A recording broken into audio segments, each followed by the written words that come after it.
Buenas noches y bienvenidos a Las Cosas Como Son. Hemos comentado durante las últimas 24 horas el alcance de unas declaraciones formuladas por el primer ministro Aníbal Torres. Él es un abogado, es un hombre que conoce de leyes, es un hombre con experiencia, ha sido decano de la Facultad de Derecho de la San Marcos, ha sido decano del Colegio de Abogados de Lima. Él sabe el impacto que las palabras pueden tener cuando son pronunciadas por una persona de su edad y de su trayectoria y con sus reconocimientos. Sobre todo si encarnan una autoridad del Estado como la del primer ministro. Por eso uno se pregunta, ¿por qué se ha dejado llevar con su voluntad de elogiar la eficacia de las rondas campesinas a tener palabras que son agraviantes hacia la Fuerza Armada y la Policía Nacional? Claro que se ha excusado después cuando se ha dado cuenta del impacto negativo de sus declaraciones, pero cabría preguntarse si se hubiese retractado también, si no fuera porque le ha sido reprochado las palabras que ha pronunciado. Queremos comprender el alcance de lo dicho y el eco que ha tenido, porque han habido naturalmente manifestaciones de múltiples frentes y sobre todo del Comando Conjunto de las Fuerzas Armadas, que es la máxima instancia de coordinación de nuestras tres armas. Eso se trata ya de una posición de militares en actividad que se han sentido ofendidos porque ninguna Fuerza Armada del mundo, ninguna Policía Nacional del mundo puede evitar que hayan delitos y que hayan delincuentes. Basta ver lo que ha pasado en el Japón el día de ayer o en los Estados Unidos el 4 de julio, el día por excelencia del patriotismo norteamericano. Un joven de 21 años produce un crimen de masas. De manera que queremos comprender los alcances de estas declaraciones y analizar las reacciones que se han producido, y por eso hemos invitado a un general retirado del ejército peruano, el general Chávez Cresta, Jorge Chávez Cresta, que tiene una amplia experiencia en el Estado, se ha desempeñado en varios puestos eminentes, sobre todo el del Ministerio de Defensa. No solo, ha sido viceministro de Minas hasta hace relativamente poco tiempo. Y además es un abogado formado en el culto a la ley y profesor, nada menos justamente que en la Universidad de San Marcos. General Chávez Cresta, muy buenas noches, gracias por estar con nosotros en RPP. Don Fernando, muy buenas noches y muchísimas gracias por la invitación. Yo pienso que usted es una de las primeras personas que reaccionó en el mundo digital, enviando un tweet, me imagino que es una reacción espontánea, en su casa, viendo la televisión, RPP sin duda, y enterándose ahí de que el señor primer ministro ha tenido declaraciones que lo han ofendido a usted como miembro retirado de la Fuerza Armada del Perú. Sí, muchísimas gracias por la introducción que se ha hecho para poner en el actual contexto de las, yo diría, lamentables declaraciones de una autoridad que, como bien lo ha dicho usted, tiene una larga trayectoria de conocimiento jurídico y que es una autoridad representativa del Estado. Es el presidente del Consejo de Ministros. Por lo tanto, este tipo de declaraciones, si hacemos unos antecedentes, no son de ahora, ya vienen siendo recurrentes. Recordemos, en el mes de abril se expresó mal de nuestra Policía Nacional. Y en el devenir, como usted muy bien lo ha dicho, uno que ha desempeñado el cargo de ministro de Estado y siendo un soldado, porque yo hasta el día de mi muerte voy a ser un soldado de la patria, ¿no? Consideré necesario expresar mi rechazo rotundo a las declaraciones y en virtud de lo que se había expresado no solamente de las Fuerzas Armadas, sino de la Policía Nacional del Perú. Porque en el contexto cada uno tiene su función. Los ronderos tienen su función consagrada en la Constitución, en el artículo 149, pero eso no le permite, ¿no?, ir en contra de las libertades individuales consagradas en la Constitución, ¿no?, en el artículo 2 principalmente, y atentar sobre uno de los pilares de la democracia. Uno decimos, el pilar de la democracia es la elección, elegimos autoridades, sí, pero uno de los pilares contundentes es la libertad de expresión y la libertad de información. Y nadie, desde el punto de vista jurídico, puede detener o retener o secuestrar, porque lo que han hecho es un acto de secuestro sobre las personas que en el en su expresión de sus libertades y su legítimo derecho de hacerlo, han ido a hacer un reportaje. Han atentado contra la inseguridad o no. Entonces, si nosotros vamos a hacer un Estado sobre otro, en contra de lo que dice el derecho y la Constitución, vamos a terminar y vamos a continuar dividiéndonos. Y en el aspecto con las Fuerzas Armadas, esto ya viene siendo recurrente. No se puede una autoridad referir y menospreciar las funciones de las Fuerzas Armadas. Eso, don Fernando, es atentar contra el sacrificio de más de miles de hombres y mujeres, que han funcionarios pagado su vida. Y que han pagado su vida. Testigo soy,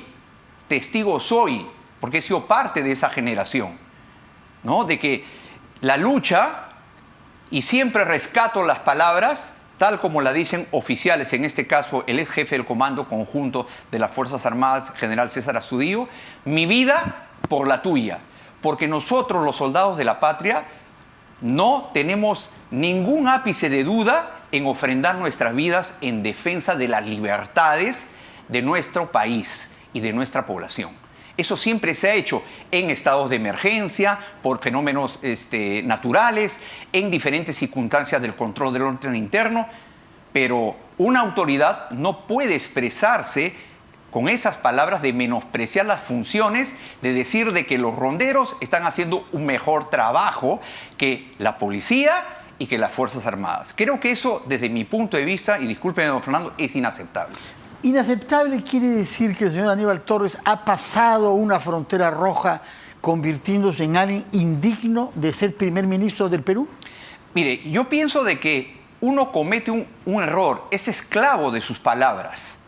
Entonces, lo que yo veo acá, y que no se exprese esa percepción de que como si el señor Aníbal Torres, presidente del Consejo de Ministros, quisiera con sus actos llevar a que lo censuren y que se llegue a decir de que ya es una cuestión de confianza, porque ya están censurando un primer gabinete y todo lo contrario. Entonces, porque impresiones recurrentes de hablar mal de instituciones, cuando en un proceso de gobernabilidad lo que uno debe de hacer es fortalecer las instituciones. Y fíjese usted, esto también es histórico. Cuando un comunicado del Comando Conjunto lamenta las expresiones del primer ministro.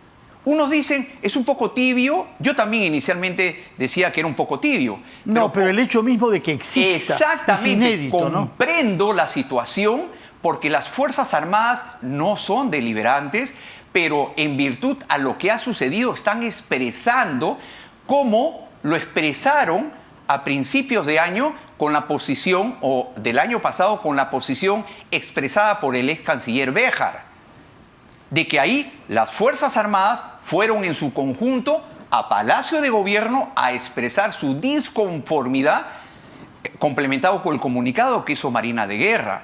Entonces, lo que pasa y lo que está sucediendo es un desconocimiento de la gestión pública. Béjar pagó con su puesto. Pero por supuesto. Salió muy a su pesar y salió a los pocos días de haber asumido Por supuesto. el cargo. Entonces, respondiendo a la pregunta que me está diciendo, el error cometido, ¿quién debe de corregir ese error?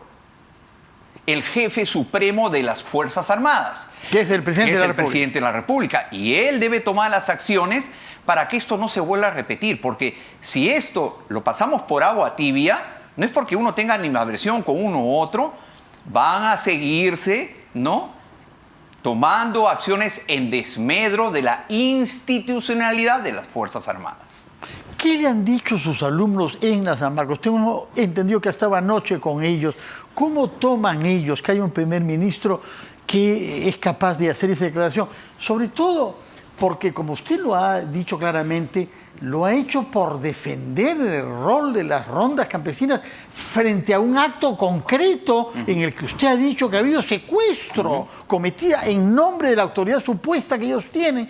Pero además de secuestro, se habla de robo agravado y de coacción, porque a esa persona secuestrada se le ha obligado a que haga interrumpir la programación de su canal de televisión, el Canal América, para leer algo en lo que no creía, y lo ha hecho bajo la presión que significaba correr que su vida podía correr riesgo en caso contrario, porque tenemos antecedentes de eso. Lamentablemente no de rondas, sino de grupos terroristas. Exactamente.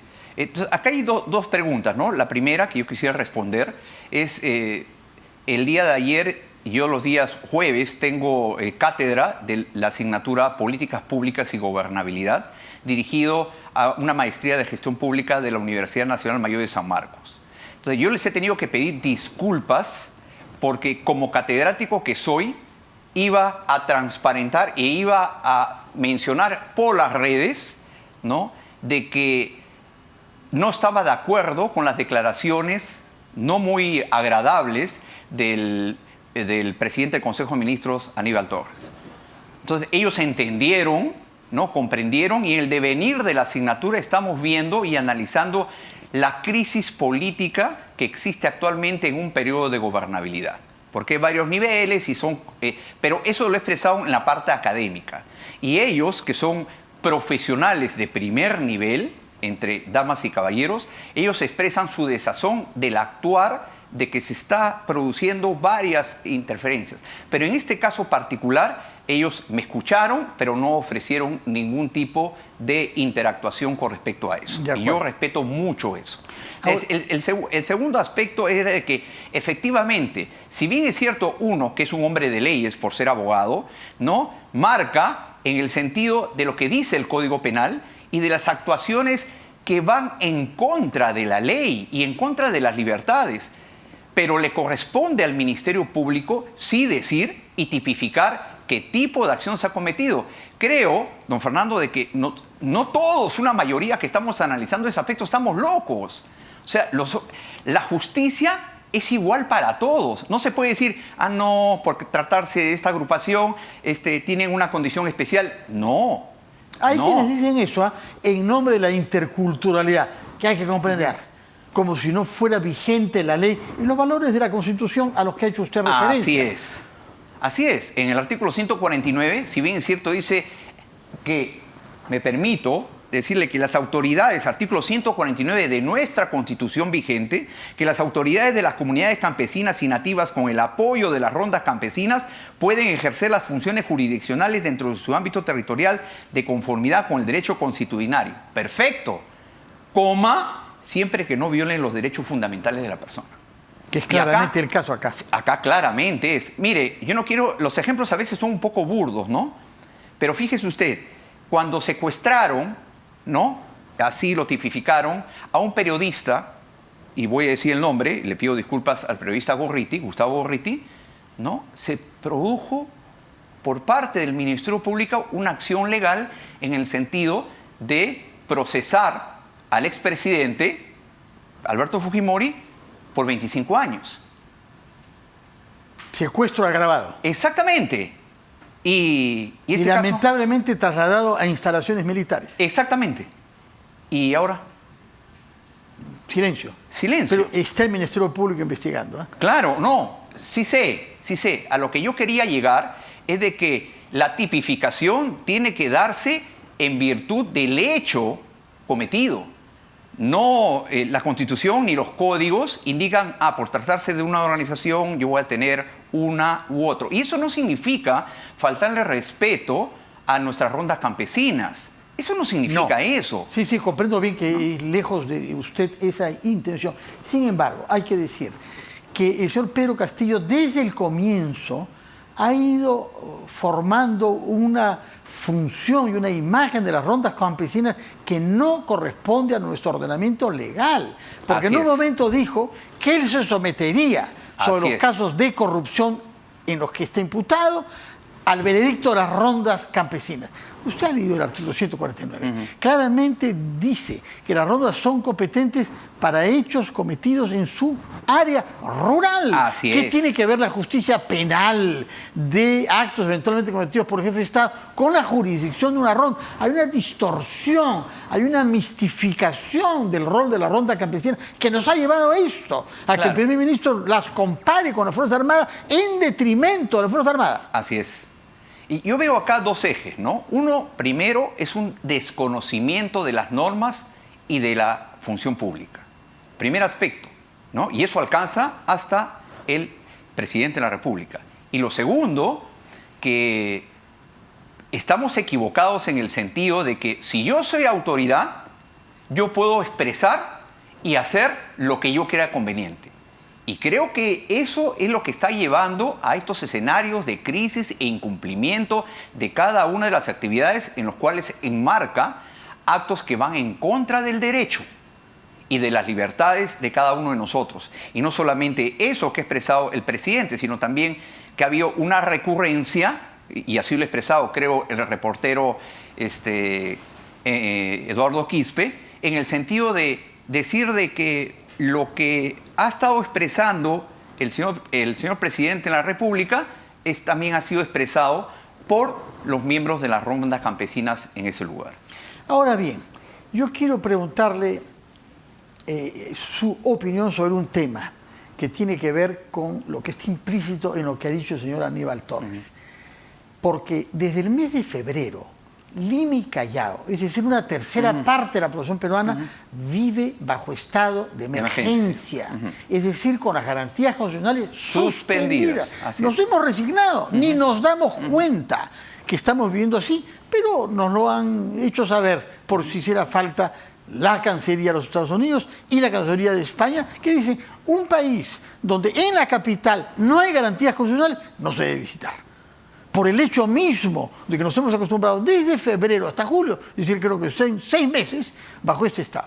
Ahora bien, el estado de emergencia se ha hecho para que la Fuerza Armada pueda participar en Lima y en el Callao en la lucha contra la delincuencia y contra la inseguridad, sin darle funciones y sin que conozcamos qué es lo que ha hecho. Entonces, acá lo que parece es que se ha creado un régimen legal de excepción y se han atribuido a la Fuerza Armada funciones que no cumple porque no se le encarga y quizá no se le debió encargar nunca. ¿Es razonable tener a soldados o infantes de marina luchando contra narcotraficantes en las calles de Callao? ¿Cómo enfoca usted como abogado y como militar retirado esta situación completamente anormal de la prolongación de 6 meses, es decir, más de la mitad del periodo de Pedro Castillo? Nos lo hemos pasado viviendo sin garantías constitucionales en la capital. Explíqueme su punto de vista sobre esto y lo que eso implica para la Fuerza Armada. Mire, dentro de los roles estratégicos de las Fuerzas Armadas hay uno que es el apoyo al control del orden interno. Y eso se da con una herramienta legal que es la declaratoria del estado de emergencia. Si no hay ese mecanismo legal, no puede emplearse a las Fuerzas Armadas para llevarlo. Ese es el primer aspecto. Puedo suponer de que en el análisis que han hecho, porque lo han expresado así exministros del Interior, que su capacidad desde el interior y que abarca a nuestra policía ha sido rebasada. Yo estoy en contra de eso, porque nuestra policía es altamente profesional para llevar a cabo cada una de las acciones en el marco de sus competencias. Cuando tiene jerarquías respetadas, cuando no se cambia cada 2 meses de todo. Pero si nosotros estamos lesionando la estructura misma de la policía, defenestrando a comandantes generales, sacando oficiales, creyendo que en el aspecto de que yo tengo que manipular a la policía, nos estamos equivocando. Las instituciones deben regirse por sus códigos, si bien es cierto, no son deliberantes, pero sí deben de cumplir su función. Y yo considero que nuestra policía es altamente profesional y técnica en ese sentido. Yendo a la respuesta, si existe la necesidad de que intervenga las Fuerzas Armadas deben de prepararse para eso, experiencias. Y lo que dice la ley, la intervención para detener a alguien no lo puede hacer las Fuerzas Armadas, lo tiene que hacer la policía. Para eso está el marco legal y para eso han sido organizados y preparados. Muy bien, si yo veo una situación que no la puedo controlar y declaro por 60 días el estado de emergencia... Que se prolongó después, ¿ah? Claro, pero yo tengo que ver si eso tiene resultados, don Fernando. O sea, si no hay resultados, yo tengo que cambiar la estrategia de tal manera de no perjudicar el tipo de misión que tiene las Fuerzas Armadas. A esto se añade otra dificultad legal y política general que yo se la quiero someter. Hace unas semanas, el Congreso de la República desenterró una ley que había sido elaborada en mayo del año pasado y que había sido observada por el presidente de la época, Francisco Sagasti, y la aprobó por insistencia, realmente entre gallos y medianoche. Esa ley se refería no a las rondas campesinas del norte, sino a los comités de autodefensa del sur. Y se decía que el Estado, a través del Ministerio de Defensa, podía donarles armas de fuego y, si no, grupos privados. Dígame usted, ¿qué grupos privados pueden tener interés en donar armas de fuego a comités de autodefensa de nuestro territorio? Y se decía que en caso de conflictos judiciales, es decir, que hayan hecho algo mal, la asesoría legal sería financiada por el Estado. Esa ley ha sido votada por eminentes almirantes retirados que son congresistas de la República, el señor Montoya y el señor Cueto, como dicen, para no nombrarlos, y generales eminentes del ejército, del cual usted ha sido miembro, el señor William Zapata, de Acción Heroica para liberar la embajada, y el general Quiabra, ministro de Defensa, pensando en qué se les ocurre desempolvar una ley semejante, y ha creado todo un clima de instituciones paralelas que van a ayudarnos a luchar contra la delincuencia, en vez de reformar a la policía y aumentar el presupuesto. ¿Por qué tenemos que contar con que el Estado done armas o financie abogados en vez de mejorar el presupuesto de nuestra policía? A ver, yo pienso que el espíritu de la ley ha sido, en primigenia, dar un reconocimiento a los comités de autodefensa. Magnífico. O sea, se le ha dado siempre, nadie se lo ha escamoteado. En ese contexto, yo tengo que ser crítico en decir, primero, que no ha sido el momento para llevar a cabo ese tipo de análisis. Segundo, de que existen varios vacíos que han pensado que con el reglamento de esa ley los han podido solucionar. Y lo que es un poco delicado, diría yo, o lo más delicado, es de que no se puede a una organización, si bien es cierto que cumplió funciones de autodefensa de sus comunidades, dejarle la posibilidad de que puedan recibir donaciones o que ellos puedan adquirir armamento. Si bien es cierto, supervisados por el Ministerio de Defensa, pero eso daría la percepción que qué organizaciones podrían entregar armamento y poder sujetarse a ello. Entonces, yo pienso de que lo que se ha debido de hacer es un análisis profundo en el sentido, primero, reconocerlos, segundo, organizarlos, porque no hay una norma específica con respecto a la organización y manejo de las rondas, de los comités de autodefensa. Entonces, por ahí creo que ha sido el espíritu de la ley, pero que ha habido un error en que no ha sido el momento adecuado ni se ha tomado las acciones de manera específica para garantizar un adecuado control y una adecuada organización de los comités de autodefensa. Por ahí va. Pero ciertamente eso revela que hay falta de claridad sobre la política de seguridad ciudadana, porque votar una ley semejante sobre los comités de autodefensa en el sur y que ahora el primer ministro oírlos realmente denigrar a la Fuerza Armada para elogiar a la ronda campesina, hay un error de base, hay una inseguridad frente a la política que se debe llevar a cabo en este sector. Vamos a ver si el nuevo ministro del Interior pone las cosas en clara y logra, él es abogado también, levantar este estado de emergencia que, por lo que usted dice, concluyo que no ha servido para nada. No. Es que no hay resultados, don Fernando. Si hubiera resultados palpables, puedo presentar que he capturado una organización u otro no. Pero vemos diariamente que la incidencia de la inseguridad ciudadana y la violencia y la criminalidad sigue avanzando. Y no hay manera de detenerlo. Entonces, quiere decir que ese camino no ha funcionado. Evidente. Acá hay que mejorar el presupuesto de nuestra Policía Nacional, formar más cuadros y, sobre todo, respetar jerarquías, que se sientan respetados y que puedan hacer una carrera de acuerdo a criterios meritocráticos y no a favores por estar cerca del poder político, que es lo que hemos visto hasta ahora. Sí, yo quisiera culminar mi intervención en el sentido siguiente, ¿no? Cuando nosotros creemos de que podemos tener un control político sobre las Fuerzas Armadas y sobre la Policía Nacional y con eso asegurar nuestra gobernabilidad y nuestro periodo de gobierno ante cualquier amenaza o cualquier cosa que se pudiera presentar como consecuencia de mis actos, creo que estamos yendo en un camino totalmente equivocado. Bueno, en todo caso le agradezco su presencia acá y también el hecho que haya reaccionado entre los primeros usted ayer vía Twitter y por lo que sabemos ahora con sus alumnos en San Marcos,